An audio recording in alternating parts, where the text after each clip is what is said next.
Hello horror lovers. అమలాపురంలో ఉంటున్న శివ, విజయ్, కుమార్ అనే ఈ ముగ్గురు అన్నతమ్ముళ్ళు. వీళ్ళు టీచర్ అవ్వాలని BEd bachelor of education course complete చేయడానికి హైదరాబాద్ కి వచ్చారు. వీళ్ళకంటూ హైదరాబాద్ లో ఏ ఫ్రెండ్స్ లేరు. పెద్దవాడు శివ, రెండోవాడు విజయ్ అండ్ మూడోవాడు కిరణ్. సిటీకి వచ్చి రెంట్ హౌస్ కోసం చాలానే తిరిగారు. ఎవ్వరూ కూడా బ్యాచిలర్స్ కి రూమ్స్ ఇవ్వము అని అంటున్నారు తప్ప బొక్కలు కూడా సరే అని ఒప్పుకోవట్లేదు. చివరికి ఒక్క ఇల్లు అయితే దొరికింది. అమ్మయ్య అని ఊపిరి తీసుకున్నారు. ఇంటి ఓనర్కి చెప్పారు, మేం కోర్స్ చేయడానికి వచ్చాం, మేము ముగ్గురం అన్నతమ్ములమని. సరే సరే అని చేతిలో తాళం పెట్టి ఇల్లు చూసుకోండి, నాకు పనుంది అని చెప్పి లోపలికి వెళ్ళిపోయాడు ఇంటి ఓనర్. అదేంట్రా, ఇల్లు చూపిస్తాడనుకుంటే తనం చేతిలో పెట్టి మీరే చూసుకోండి అంటాడు.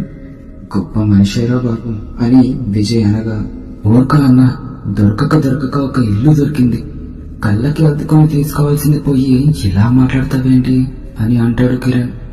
ఇలా వాళ్ళిద్దరూ మాట్లాడుతుండగా శివ మాత్రం లగేజ్ తీసుకుని పైన ఫ్లోర్ కి వెళ్తుంటాడు. దాంతో వీళ్ళిద్దరు కూడా వాళ్ళ అన్న వెనకాలే వెళ్తారు. లాక్ ఓపెన్ చేయడానికి ప్రయత్నిస్తాడు శివ. కొంచెం గట్టిగా ఉండడం వల్ల తుప్పు పట్టేసిన లాక్ ఆలస్యంగా తెచ్చుకుంటుంది.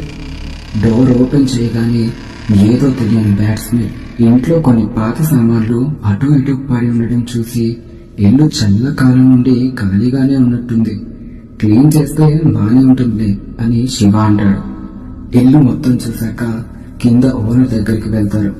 అడ్వాన్స్ గురించి మాట్లాడి సెటిల్మెంట్ చేసుకుంటారు. ఆ ఇంటి ఓనర్ ఒక కండిషన్ పెడతాడు. ఇంటి లోపల ఒక ఎక్స్ట్రా బెడ్రూమ్ లాక్ వేసి ఉంటుంది, అది తెరవడానికి ప్రయత్నించకండి అని సీరియస్ గా వార్నింగ్ ఇచ్చినట్టు చెప్తాడు. ఎందుకు అని అడగాలి అని అనిపించినా కూడా అడగకుండా సరే సరేని ముగ్గురు పైకి రూమ్ లోకి వెళ్ళిపోతారు. ఇల్లు మొత్తం క్లీన్ చేసుకుని నీట్ గా సర్దుకుంటారు. కిరణ్ కి మాత్రం లోపల ఏముందో చూడాలి అన్న ఎక్సైట్మెంట్ చాలా గట్టిగానే ఉంటుంది.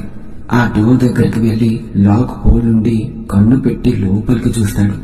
తర్వాత